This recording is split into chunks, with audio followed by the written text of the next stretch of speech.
नमस्कार दोस्तों, ओम नमः शिवाय। स्वागत है आप सभी का इस नए वीडियो में। ओम नमः शिवाय, जय श्री शिवाय, नमस्तुभ्यम, हर हर महादेव। सावन बुधवार अर्थात सावन बुधवार दशमी तिथि के दिन का बहुत ही छोटा दुर्लभ सा अचूक उपाय। यह उपाय आप सभी के जीवन में रिद्धि सिद्धि की पूर्ति करेगा, माता रिद्धि सिद्धि की अनुकंपा कृपा दिलाएगा। रिद्धि सिद्धि वाला है बहुत ही छोटा दुर्लभ सा नया उपाय है, सभी लोग करना है, भूल कर भी इस उपाय को मत भूल जाना। करने के लिए अवश्य रूप से करिएगा। इस उपाय में मुख्य रूप से आप सभी को 3 हरी इलायची वाला यह विशेष और प्रयोगशाली उपाय है, जो कि आप सभी की दशमी तिथि को बहुत ही ज्यादा दुर्लभ और लाभदायक बनाएगा। सावन के अंतिम बुधवार पर पड़ रही है दशमी तिथि, यानी कि आप सभी को अवश्य रूप से करनी चाहिए। बुधवार की दशमी तिथि का यह विशेष उपाय है, जो कि 14 अगस्त को पड़ रहा है। तो कैसे करेंगे, किस क्रिया अनुसार करेंगे, संपूर्ण जानकारी, संपूर्ण विधि चलिए जानते हैं और समझते हैं पूज्य गुरुदेव जी की अनुकंपा और कृपा से कि हम सभी को यह उपाय कैसे और किस प्रक्रिया अनुसार करना चाहिए। लेकिन प्लीज उससे पहले वीडियो को लाइक अवश्य रूप से करिएगा, और यदि आप चैनल पर नए हैं और चैनल को अभी तक सब्सक्राइब नहीं करें तो चैनल को सब्सक्राइब अवश्य रूप से करें। जैसा कि अब हम बात करते हैं कि हम इस वीडियो में गुरुजी द्वारा बताए गए 3 विशेष उपाय जानेंगे, जो कि हम सभी को दशमी तिथि में करनी चाहिए। और इस बार हम सभी की दशमी तिथि बुधवार के दिन पड़ रही है, तो और भी ज़्यादा विशेष रूप से खास हो जाती है हम सभी को लिए ये दशमी तिथि। तो दशमी तिथि के इस पावन अवसर पर हम सभी सावन के बुधवार की दशमी तिथि के इस पावन अवसर पर हम सभी को कैसे इन 3 विशेष और मुख्य उपायों को करके अपने जीवन को और भी ज़्यादा लाभदायक और फलदायक बना सकते हैं, सौभाग्यमय बना सकते हैं। इन तीनों में से कोई सा भी एक विशेष उपाय आप अपने जीवन के लिए कर सकते हैं। देखिए, यह जो उपाय रहेगा, यह उपाय तीनों उपाय आप सभी के जीवन में धन धान्य की पूर्ति के लिए, आपके घर में, आपके व्यापार में, आपकी नौकरी में धन धान्य का भंडार भरने के लिए, आपकी ऐश्वर्य कीर्ति जगाने के लिए, आपके घर में जो बहुत ज्यादा आर्थिक समस्याएं चल रही हैं उसको दूर करते हुए यह वाला ये उपाय है, जो कि धन धान्य की स्थिति को मजबूत करेगा। तो कैसे करेंगे, चलिए जानते हैं और समझते हैं। हम सभी पहले उपाय की बात करते हैं। पहले उपाय में आप सभी को लेना है एक दुर्वा और एक सफेद पुष्प, एक लोटा शुद्ध जल तांबे के लोटे में। एक दुर्वा, एक सफेद पुष्प और एक लोटा शुद्ध जल तांबे के पात्र में आप सभी को ले लेना है, और यह लेकर के शिव जी के मंदिर पहुंचेंगे। जैसे ही आप शिव जी के मंदिर पहुंचते हैं, सुबह से लेकर के संध्या तक में दशमी तिथि पर बुधवार, जो कि बुधवार को पड़ रही है, तो क्या करेंगे, सबसे पहले आप सभी को वह दुर्वा और वह पुष्प भगवान शिव जी के शिवलिंग पर गणेश जी वाले स्थान पर ओम गम गणपते नमः, ओम गम गणपते नमः इस नाम मंत्र का जप करते हुए 3 बार जप करके आप सभी को समर्पित करना है। फिर यहाँ से उठाना है इसी दुर्वा और पुष्प को, और फिर भगवान शिव जी के शिवलिंग पर समर्पित कर देंगे। क्या करेंगे, यहाँ से उठा लेंगे आप सभी और इसको भगवान शिव जी के शिवलिंग पर समर्पित करेंगे। ओम नमः शिवाय या श्री शिवाय नमस्तुभ्यम का ही जाप करते हुए, और फिर उसके बाद ओम गम गणपते नमः इस नाम मंत्र का जाप करते हुए संपूर्ण एक लोटा शुद्ध जल भगवान शिव जी के शिवलिंग पर जलाभिषेक कर देना है। अब देखिए, जिनको दुर्वा या सफेद पुष्प नहीं मिलती है, तो वो केवल और केवल एक लोटा शुद्ध जल लेकर के जाएं, और प्रयास करें कि देखिए वहां पर कहीं ना कहीं आप सभी को सावन के इस पवित्र महीने में दुर्वा और सफेद पुष्प जो है भगवान शिव जी के शिवलिंग पर अर्पित किया हुआ मिल जाएगा। तो आपको केवल एक लोटा शुद्ध जल मात्र समर्पित करना है भगवान शिव जी के शिवलिंग पर, और फिर इस दुर्वा और पुष्प को शिवलिंग से उठा लेना है भगवान शिव जी से प्रार्थना याचना करते हुए।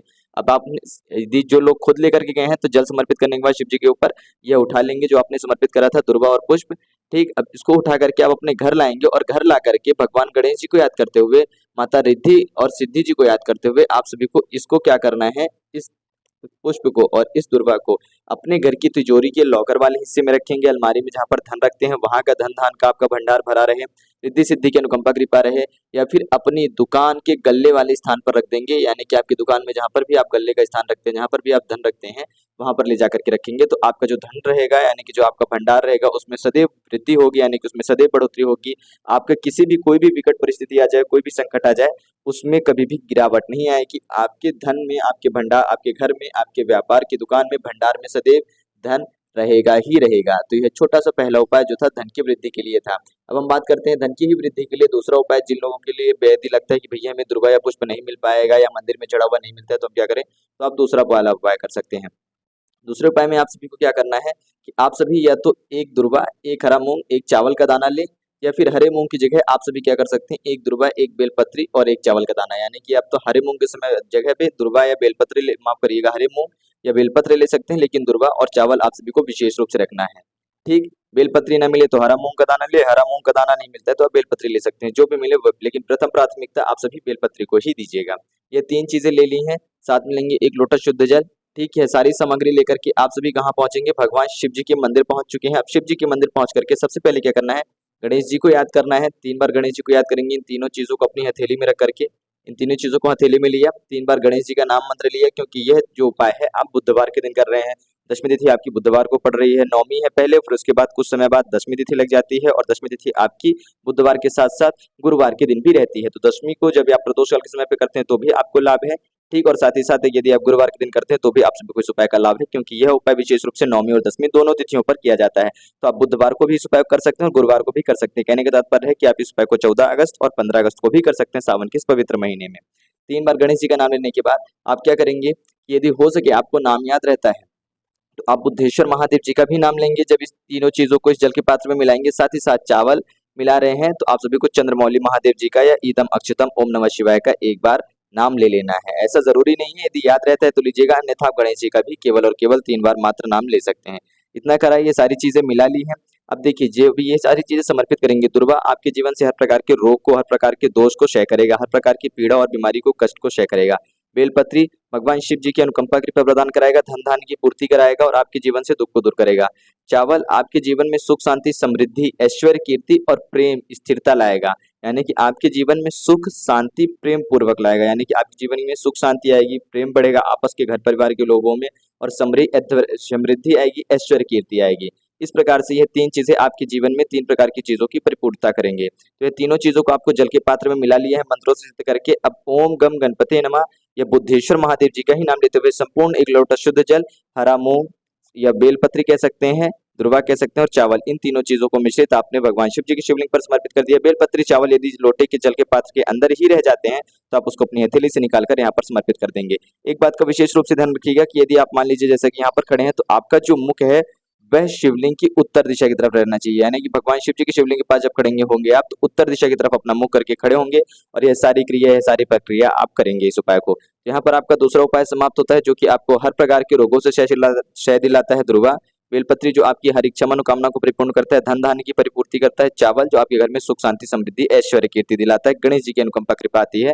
ठीक, यहाँ पर हमारा दूसरा उपाय समाप्त होता है। जिन लोगों को यह दूसरा उपाय प्रिय लगा, सरल लगा, तो वह व्यक्ति दूसरा उपाय भी कर सकते हैं, पहला उपाय रहने देंगे। ठीक, अब हम बात करते हैं अपने अंतिम और तीसरे उपाय की। तो जो हमारा तीसरा उपाय था, यह विशेष रूप से कौन सा है, बुधवार की दशमी तिथि का सबसे विशेष और सबसे महत्वपूर्ण उपाय, 3 हरी इलायची वाला उपाय। तो 3 हरी इलायची वाला जो ये उपाय है, सबसे ज्यादा विशेष और महत्वपूर्ण इसलिए हो जाता है क्योंकि हरी इलायची माता लक्ष्मी जी को भी प्रिय है, हरी इलायची भगवान गणेश जी को भी प्रिय है, और हरी इलायची भगवान वासुदेव माता लक्ष्मी जी के साथ साथ भगवान शिव जी को भी प्रिय है। इसलिए ये सबसे ज्यादा विशेष और महत्वपूर्ण होता है। तो हम सभी अब क्या करेंगे, देखिए, सबसे पहले 3 हरी इलायची, 1 लोटा शुद्ध जल और 1 गोल बाती का दीपक लेकर के भगवान शिव जी के मंदिर पहुंचेंगे। ये सारी चीजें लेकर के मंदिर पहुंच चुके हैं। अब वहां पहुंच करके सबसे पहले क्या करेंगे कि जो हमारे पास 3 हरी इलायची में से 2 हरी इलायची लेनी है और 2 स्थानों पर समर्पित करनी है। पहला गणेश जी के स्थान पर, दूसरा भगवान शिव जी के शिवलिंग के स्थान पर। गणेश जी के स्थान पर करेंगे तो इस पहले मंत्र का जाप करेंगे, ओम गम गणपते नमः। शिव जी के स्थान पर समर्पित करेंगे तो इस नाम मंत्र का जाप करेंगे। क्या मंत्र है ये, ओम बुद्धेश्वर महादेवाय नमः। इस मंत्र का जाप करेंगे, यानी कि दोनों स्थानों पर हमें हरी इलायची समर्पित करनी है, दोनों स्थानों पे हमें अलग अलग नाम मंत्र का जाप करना है। गणेश जी वाले स्थान पर ओम गम गणपते नमः, शिव जी के ऊपर जब समर्पित करेंगे तो ओम बुद्धेश्वर महादेवाय नमः, क्योंकि बुधवार के दिन कर रहे हैं। बुध ग्रह जो है, बुध देव जो है, वह भी गणेश जी की सेवा अर्चना में उपस्थित रहते हैं इस दिन। ठीक, तो आपने ये 2 मंत्र लेते हुए, 2 नाम लेते हुए, 2 हरी इलायची 2 उचित स्थानों पर समर्पित कर दी है। अब इसके बाद आपके पास 1 हरी इलायची बच रही है, 1 लोटा शुद्ध जल है और 1 दीपक है। तो अब क्या करिएगा कि जल समर्पित कर दीजिएगा दोनों स्थानों पे। पहले गणेश जी वाले स्थान पर समर्पित करेंगे, पुनः से गणेश जी का ही नाम लेते हुए, फिर शिव जी वाले शिवलिंग पर स्थान का जल समर्पित करिएगा, ओम बुद्धेश्वर महादेवाय नमः, इस नाम मंत्र का जप करते हुए। ठीक, और जैसे ही पहले यहाँ पर करेंगे थोड़ा सा जल समर्पित, उसके बाद भगवान शिव जी के शिवलिंग पर पूरा, यानी कि संपूर्ण रूप से आप सभी को जल समर्पित करते हुए समाप्त कर देना है। पूरा जल आप सभी को समर्पित कर देना है। समर्पित कर दिया, माता रिद्धि सिद्धि के लिए भी आपने प्रार्थना अर्चना कर ली है, उनके चरणों में भी अपनी प्रार्थना, अपनी विनती रख दी है। अब इसके बाद जो 1 हरी इलायची है, इस 1 हरी इलायची को इस दीपक के अंदर डालना है। क्या करेंगे, इस दीपक के अंदर डाल करके रख लेंगे, यानी कि इस दीपक में डालेंगे और या तो बुद्धेश्वर महादेव जी का नाम लेंगे। कैसे, ओम बूम बुद्धाय नमः, ओम बूम बुद्धाय नमः। इस प्रकार से 3 बार मंत्र पढ़ के ये हरी इलायची इस दीपक के अंदर डाल ली है। अब बुद्धेश्वर महादेव यह नाम लेते हुए आपको भगवान शिव जी की एक छोटी सी आरती करेंगे, यानी कि 3 बार यह दीपक शिव जी के समक्ष घुमाएंगे और इस दीपक को उसी गर्भगृह के अंदर, भगवान शिव जी के मंदिर में गर्भगृह के अंदर किसी भी एक कोने में आपको रख देनी है शिव जी के समक्ष में। बुद्धेश्वर महादेव जी का नाम लेकर के आरती करेंगे। हरी इलायची जब डालेंगे तो ओम बूम बुद्धाय नमः, इस मंत्र का कितनी बार उच्चारण करेंगे, तो 3 बार उच्चारण करेंगे। इस बात का ध्यान रखिएगा, इतना ही करना है। इससे आपके जीवन में, आपके घर में, देखिए, रिद्धि सिद्धि ऐश्वर्य कीर्ति धन की वृद्धि होगी, सारे कष्ट रोग दरिद्र दूर होंगे और जो आपके जीवन में धन धान्य की कृपा है वह कैसे आएगी, माता लक्ष्मी जी की भी कृपा होगी। रिद्धि सिद्धि तो आएंगी, यानी कि आपके घर में सुख शांति समृद्धि और धन भंडार में स्थिरता आएगी, परंतु अपार जो धन की कृपा है, जो सभी व्यक्तियों के ऊपर धन की कृपा रहेगी, भगवान वासुदेव और माता लक्ष्मी जी की अनुकंपा कृपा भी बरसेगी जब आप दीपक में हरी इलायची मिश्रित करके भगवान शिव जी की आरती करते हैं, बुद्धेश्वर महादेव जी का नाम लेकर के, और बुध ग्रह भी आपके ऊपर प्रसन्न होते हैं। इससे आपके जीवन में, आपके घर के मौजूद सभी व्यक्तियों में बुद्धि, विनय, विद्या, विवेक की भी बढ़ोतरी होती है। तो इस प्रकार से हमारा तीसरा उपाय समर्पित समाप्त होता है। तो यहाँ पर हमने 3 उपाय जाने हैं, और सबसे महत्वपूर्ण विशेष यदि मेरा जो मानना रहेगा, तो आप सभी को तीसरा उपाय यानी कि 3 हरी इलायची वाला उपाय करना चाहिए। जिन लोगों को जो भी उपाय सरल लगे वह सभी लोग उन उपायों को कर सकते हैं। इन तीनों उपायों में से कोई सा भी एक उपाय कर सकते हैं। यदि तीनों उपाय करना चाह रहे हैं आप, तो अलग अलग बुधवार को कर लीजिएगा, या फिर एक ही बुधवार को 3 में से कोई 2 उपाय कर सकते हैं, एक सुबह और एक शाम को। परंतु हरी इलायची का जो तीसरा सबसे महत्वपूर्ण और विशेष उपाय है, या तो वो करिएगा, या फिर जिनको लगता है कि अपने दुकान वगैरह में चाहते हैं कि बढ़ोतरी हो, दुकान में जो गल्ले का स्थान है उसमें यदि कोई बढ़ोतरी नहीं हो रही है, तो ऐसे लोग क्या करें कि जो हमने पहला उपाय करा है ना, हरा मूंग, वो एक पुष्प और दुर्वा वाला, वह वाला उपाय करिएगा आप सभी लोग। ठीक समझ गए हैं कौन सा उपाय किन व्यक्तियों को करना है, सोमवार के बुधवार को इस पावन अवसर को और भी ज्यादा महत्वपूर्ण और भी ज्यादा विशेष अपने लिए कैसे लाभदायक बना सकते हैं। तो यहाँ पर आप सभी का पहला यह उपाय जो है समाप्त होता है। तो संपूर्ण रूप से संपूर्ण जानकारी बहुत ही सरल और बहुत ही सहज रूप से आप सभी को बताई गई है। तो इस उपाय को विशेष रूप से करिएगा। यदि कुछ प्रश्न हो तो जरूर पूछिएगा। जय श्री शिवाय, नमस्तुभ्यम, हर हर महादेव, ओम नमः शिवाय।